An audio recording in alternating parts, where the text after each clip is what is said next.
like Brianna, Stewart, and Sabrina Ionescu has broken their silence about this massacre they team just had. Hello everyone, and welcome back. I hope you're all doing great. Today I'm bringing you another exciting and action-packed video.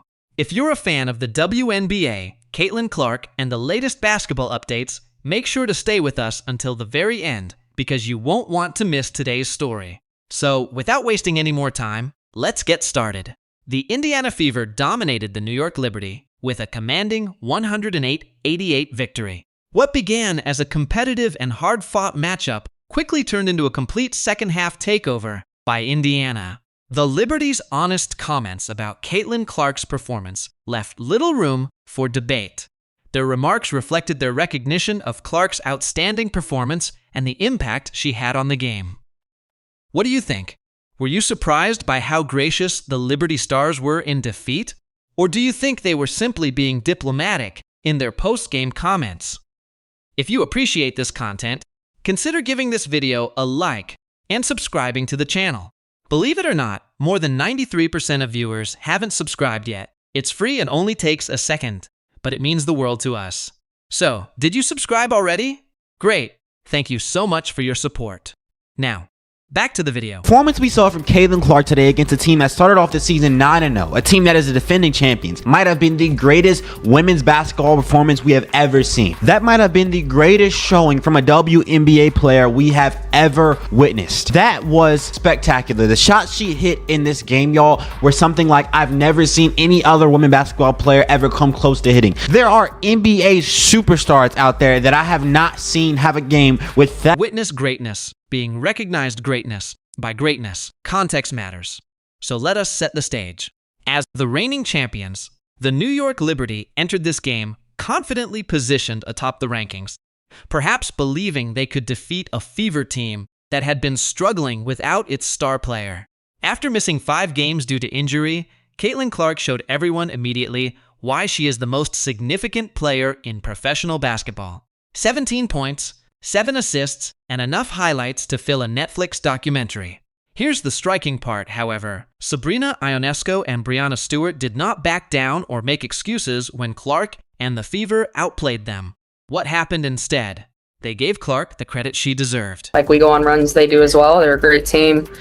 So I don't think it's defeating. I think obviously we know what a great shooter she is, and I think we just gave her too many easy ones. Obviously, she has great range, and her ability to get her shot off is really impressive, especially with missing some games. And so, obviously, on a personal level, I'm really happy to see her back out on the court, healthy, feeling good, because obviously it's important for them. But after missing multiple games, Sabrina was quick to offer recognition where it was due when asked about Clark's performance.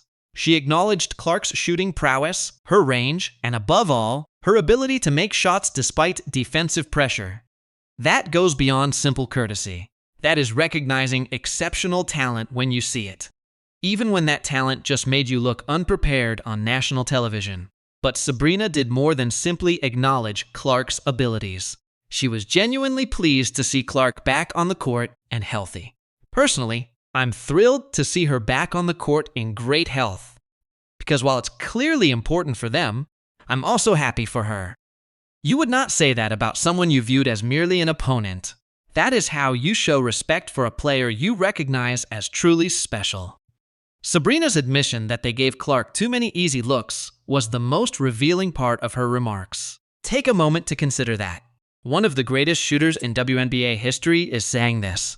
She is recognizing that even somewhat open looks become routine for Clark due to her exceptional shot-making ability. Sabrina is an expert at hitting threes from seemingly impossible distances. So when she says someone has exceptional range, you listen.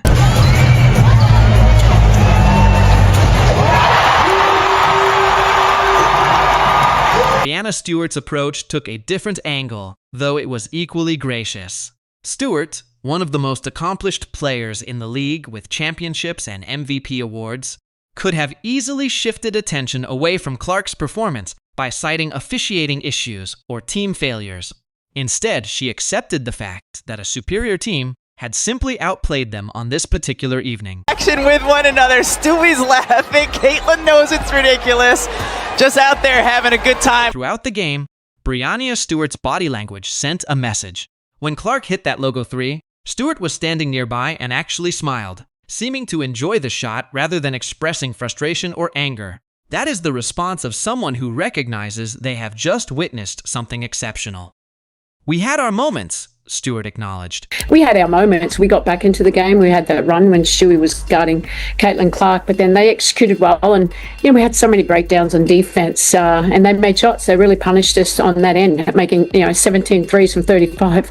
It was just too wide open. So Stewart mentioned defensive lapses that were not accidental mistakes. They resulted directly from Clark's gravitational pull on opposing defenses. Teams' defensive strategies are drastically altered when a single player can pull up from anywhere beyond half court and make it look effortless. The Liberty were completely unable to defend Clark while simultaneously protecting everyone else. The post-game remarks gain even more significance when you consider the narrative that media outlets have attempted to create between Clark and other WNBA players. Both Ionescu and Stewart took the high road and offered frank evaluations of what they witnessed rather than feeding into drama or diminishing Clark's achievements. Even the most skeptical observer cannot dispute the story that the game's data tell. The Fever had an exceptionally high three-point shooting percentage. When defenses become so fixated on stopping one player that they leave professional shooters wide open, Clark leads the charge, and her teammates capitalize on the attention she commands. As a result, professional shooters simply make their shots. Stewart's admission that they stretch their players in an attempt to match the Fever's offensive explosion illustrates the psychological effect Clark has on opposing teams. Rushed shots and defensive lapses resulted from the Liberty's urgency to keep pace with the Fever's offensive production. That transcends basketball. That is one person controlling the game's overall tempo and flow. This narrative gained additional depth from the coaching perspective. Sandy Brondello did not offer excuses for poor officiating or missing players. She acknowledged that the Fever performed better and made their shots when it mattered. When championship-level coaches give opponents full credit, you can tell that performance was genuine and outstanding. The Liberty's defensive statistics from this game are deeply troubling. They allowed 102 points, 53 of which came in the first half to a team that had been struggling offensively without Clark. It is far more than simply poor defense. One player's ability to disrupt opposing game plans is the reason for such systemic breakdown.